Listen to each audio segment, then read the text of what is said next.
Hello അസ്സലാമു അലൈക്കും welcome back. ഇന്ന് വന്നിട്ടുള്ളത് ഒരു ചെറിയൊരു വ്ളോഗുമായിട്ടാണ്. അപ്പോൾ വീഡിയോയിലേക്ക് കിടക്കുന്നതിന് മുമ്പായിട്ട് എൻ്റെ ചാനൽ ആദ്യമായിട്ട് കാണുന്നവരാണെങ്കിൽ ലൈക്ക് ചെയ്യാനും ഷെയർ ചെയ്യാനും സബ്സ്ക്രൈബ് ചെയ്യാനൊന്നും മറക്കില്ല കേട്ടോ. അപ്പോൾ ഇന്നത്തെ വീഡിയോ എന്ന് വെച്ചാൽ ഈരാറ്റുപേട്ടയിലെ അത്യാവശ്യം ഫേമസ് ആയിട്ടുള്ള ഒരു വീട്ടിലൂണെന്ന് പറഞ്ഞ് അവിടെ നമ്മൾ പോയി ഉണ്ണാൻ പോയ ഒരു വീഡിയോ ആട്ടോ ഇത്. അതായത് അത്യാവശ്യം ഈരാറ്റുപേട്ടയിൽ എനിക്ക് തോന്നുന്നു ഈരാറ്റുപേട്ടയിൽ വീട്ടിലൂണെന്ന് പറഞ്ഞ് കൊടുക്കുന്ന വേറെ എവിടെയില്ല. ബാക്കിയെല്ലാം തന്നെ ഹോട്ടലുകളും കാര്യങ്ങളും. പക്ഷേ ഇവിടെ ഒരു വീട്ടിലൂണെന്ന് പറഞ്ഞൊരു വീടിൻ്റെ രീതിയിൽ സെറ്റപ്പിലാണ് ഇവിടെ കൊടുക്കുന്നത്. അത്യാവശ്യം ഒരുപാട് കറികളും പിന്നെ അവിടെ അടുത്ത് മ്യൂസിയം, അതിൻ്റെ ഉള്ളിൽ തന്നെ മ്യൂസിയം ഒക്കെ ഉണ്ട്. അതൊക്കെ ഒരു കാണാനൊരു കാഴ്ചയൊക്കെയാണ് അവിടെ പോയാൽ. ഇത് നമ്മുടെ ഈരാറ്റുപേട്ട ബസ് സ്റ്റാൻഡാണ്. ബസ് സ്റ്റാൻഡ് ഇപ്പോൾ പൊളിച്ചിട്ടുള്ളൊരവസ്ഥയാണ് കേട്ടോ ഇത്. ഈ വീട്ടിലൂണെന്ന് പറഞ്ഞത് ഏകദേശം ഈരാറ്റുപേട്ടക്കാർക്ക് എല്ലാവർക്കും അറിയാം. ഏകദേശം എല്ലാവരും തന്നെ പോയി കഴിച്ചിട്ടുണ്ടായിരിക്കും. ഞാനും രണ്ടാമത്തെ വട്ടമാണ് ഇവിടെ പോയി കഴിക്കുന്നത്. 70 രൂപയാണ് ഊണിന് റേറ്റ് വരുന്നത്. അതായത് അത്യാവശ്യം ഒരുപാട് കറികളും കപ്പയും പിന്നെ സ്പെഷ്യലായിട്ട് നമ്മൾ എന്തെങ്കിലും വാങ്ങിച്ചാൽ 50 രൂപ 100 രൂപ അങ്ങനെ റേറ്റിൽ സ്പെഷ്യൽ ഐറ്റംസിന്. അത്യാവശ്യം നല്ല തിരക്കുള്ള ഒരു ഇതും കൂടി കേട്ടോ. ഇത് കറക്റ്റ് സ്ഥലം വരുന്നത് ഈരാറ്റുപേട്ട തെക്കേക്കര ആനിപ്പടിയിലാണ് ഈ വീട്ടിലൂണെന്ന് പറഞ്ഞ വീടുള്ളത്. അത്യാവശ്യം വണ്ടികളൊക്കെ പാർക്ക് ചെയ്യാനുള്ള സൗകര്യവും മുറ്റത്ത് തന്നെയുണ്ട്. അതായത് മെയിൻ റോഡിൽ നിന്ന് വളരെ കുറച്ച് ഒരു ദൂരം മാത്രമേ ഉള്ളൂ നമ്മുടെ ഈ വീട്ടിലൂണെന്ന് പറഞ്ഞാൽ ഇവിടെ എത്താനായിട്ട്. അപ്പോൾ നമ്മളവിടെ എത്തിയിട്ടുണ്ട്. അത്യാവശ്യം ആളും തിരക്കൊക്കെ ഉണ്ട് കേട്ടോ. ഞങ്ങൾ എത്തിയ സമയം 1:30 മണിയായിരുന്നു. ആ സമയത്ത് അത്യാവശ്യം നല്ല തിരക്കും ആളും ഉണ്ട്. എല്ലാ ദിവസവും ഇവിടെ ഈ ഒരു തിരക്കും കാര്യങ്ങളും ഉണ്ട് കേട്ടോ. ഈ ഒരു റേറ്റിൽ കൊടുക്കുന്നതുകൊണ്ട് തന്നെയായിരിക്കും അത്യാവശ്യം നല്ല ഒരുപാട് കറികളും അച്ചാറും ചമ്മന്തിയും അങ്ങനെ ഒരുപാട് ഐറ്റംസൊക്കെ ഉണ്ട്. ഞങ്ങൾ ഒരു 10-12ഓളം പേരാണ് ഞങ്ങൾ ഉണ്ണാനായിട്ട് പോയത്. ഞങ്ങളുടെ ഫാമിലി മെമ്പേഴ്സ് തന്നെയാണ്. അപ്പം ഫസ്റ്റ് തന്നെ നമുക്ക് ഇല കഴുകി ഇലയൊക്കെ ഇട്ടിട്ടുണ്ട്. പിന്നെ ഊണ് നല്ല കുത്തിരി ചോറാട്ടോ.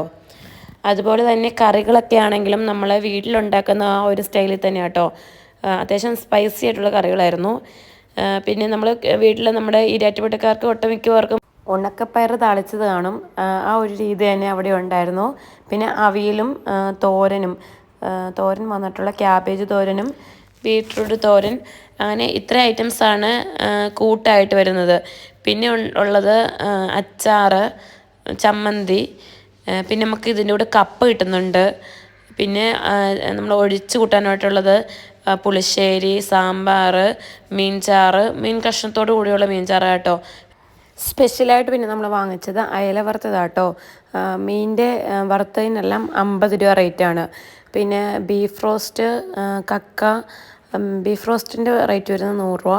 പിന്നെ കക്ക റോസ്റ്റ് ഉണ്ട്. അങ്ങനെ ഒരുപാട് ഐറ്റംസ് ഉണ്ട്. പിന്നെ കപ്പ ഇതിനൂടെ കിട്ടുന്നതാണ്.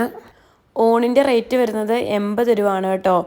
എനിക്ക് നേരത്തെ മിസ്റ്റേക്ക് വന്നത് 70 എന്നാണ് ഞാൻ പറഞ്ഞത്. അങ്ങനെ ഞങ്ങളെല്ലാവരും ഇരുന്ന് വർത്താനമൊക്കെ പറഞ്ഞ് ഊണൊക്കെ കഴിച്ചു കേട്ടോ. ഊണ് കഴിച്ച് കഴിഞ്ഞപ്പോഴത്തേക്കും അത്യാവശ്യം കറികൾക്കൊക്കെ നല്ല സ്പൈസി ആയിരുന്നു. അതുകൊണ്ട് തന്നെ നല്ല വലിയ തേൻമുട്ടായി, ഞാൻ ആദ്യമായിട്ടാണ് ഇത്രയും വലിയ തേൻമുട്ടായി കാണുന്നത്.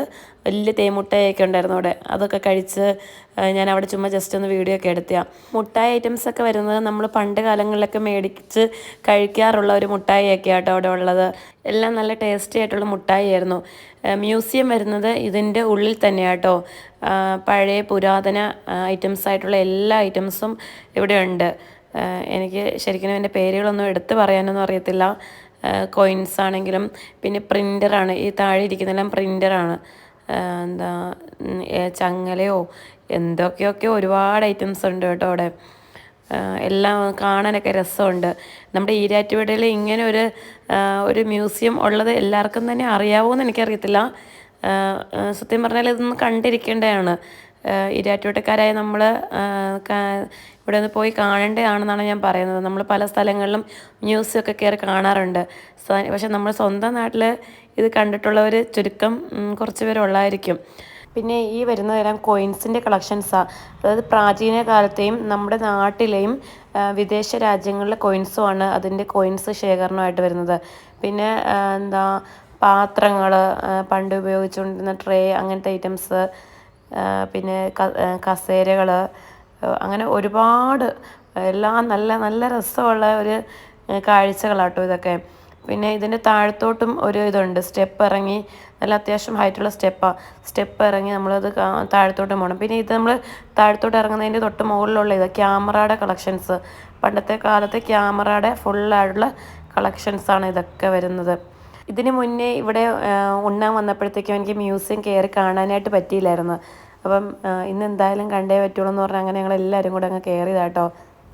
ഇതാണ് ഇതിൻ്റെ താഴത്തോട്ട് പോകാനുള്ള സ്റ്റെപ്പ്. അത്യാവശ്യം നല്ല ഹൈറ്റിലായി സ്റ്റെപ്പ് വരുന്നത് കേട്ടോ.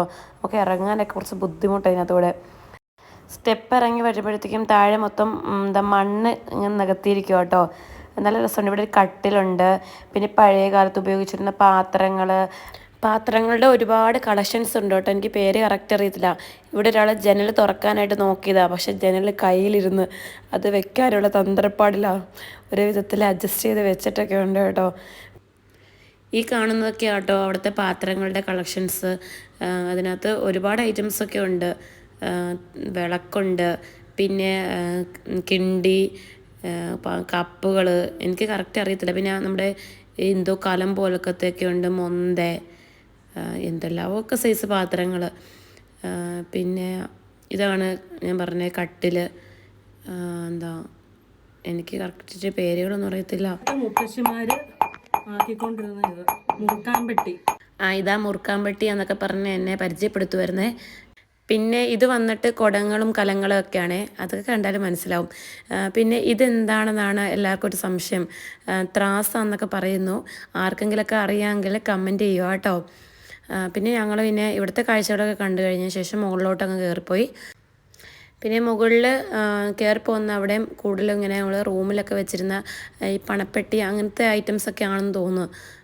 കുറേ അങ്ങനത്തെ ഐറ്റംസൊക്കെ ആയിരുന്നു കൂടുതലും, പെട്ടികളും ഒക്കെ. അതുമെല്ലാം ഇങ്ങനെ കണ്ട്.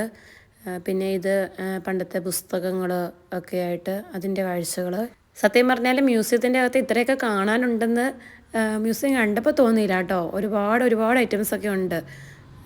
എന്താ നമുക്ക് ഓരോന്നും എടുത്തു പറയാനായിട്ട് എനിക്ക് കറക്റ്റ് അറിയത്തില്ല. ഇതൊക്കെ വിളക്കുകളൊക്കെയാണെന്ന് തോന്നുന്നു, പലതരത്തിലുള്ള വിളക്കുകളും കാര്യങ്ങളൊക്കെയാണ്.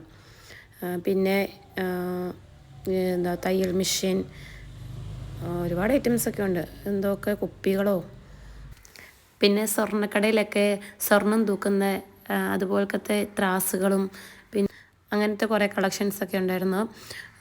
ഇവിടെയാണെങ്കിൽ പണ്ടത്തെയൊക്കെ ഈ അങ്ങനെ മണപ്പെട്ടികൾ, എന്താ എല്ലാം എന്തൊക്കെയുണ്ടോ പഴയ കാലത്തെ അതെല്ലാം ഇവിടെ ഉണ്ടായിരുന്നു.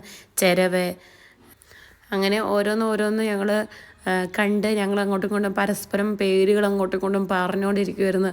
ആർക്കും അതിൻ്റെ കറക്റ്റായിട്ടുള്ള പേരുകളൊന്നും അറിയത്തില്ല. ഇതായിരിക്കുമല്ലോ ഇതായിരിക്കുമല്ലോ എന്നൊക്കെ പറഞ്ഞ് ഞങ്ങൾ സ്വയം അങ്ങോട്ടും ഇങ്ങോട്ടും പറഞ്ഞ് കാണുമായിരുന്നു കേട്ടോ. ഇത് വന്നിട്ട് മൊത്തം പണ്ടത്തെ കാലത്തെ റേഡിയോയുടെയൊക്കെ കളക്ഷൻസൊക്കെ ആയിരുന്നു കേട്ടോ. അതിൻ്റെ കാസറ്റുകൾ, അങ്ങനെ ഒരുപാട്. ഈ ഒരു സെക്ഷൻ ആ ഒരു ഏരിയ ആണ് കേട്ടോ, മൊത്തം കാസറ്റും റേഡിയോകളുടെ ഒരു ഏരിയ കേട്ടോ. അതിനൊക്കെ വേറെ എന്തൊക്കെയൊക്കെ പഴയ കാലത്തെ പേരുകളൊക്കെ ഉണ്ട്, എനിക്ക് കറക്റ്റ് അറിയത്തില്ല.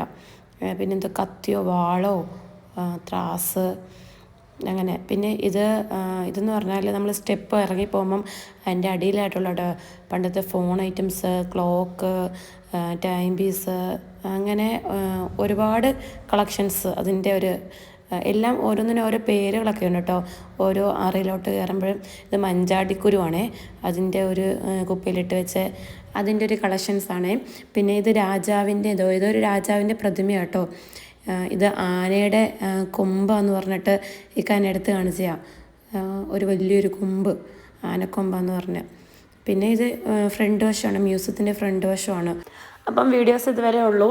വീഡിയോസൊക്കെ ഇഷ്ടമാവുകയാണെങ്കിൽ ലൈക്ക് ചെയ്യാൻ മറക്കല്ലേ. അടുത്ത വീഡിയോസായിട്ട് ഉടൻ തന്നെ വരാം. അസ്സലാമു അലൈക്കും.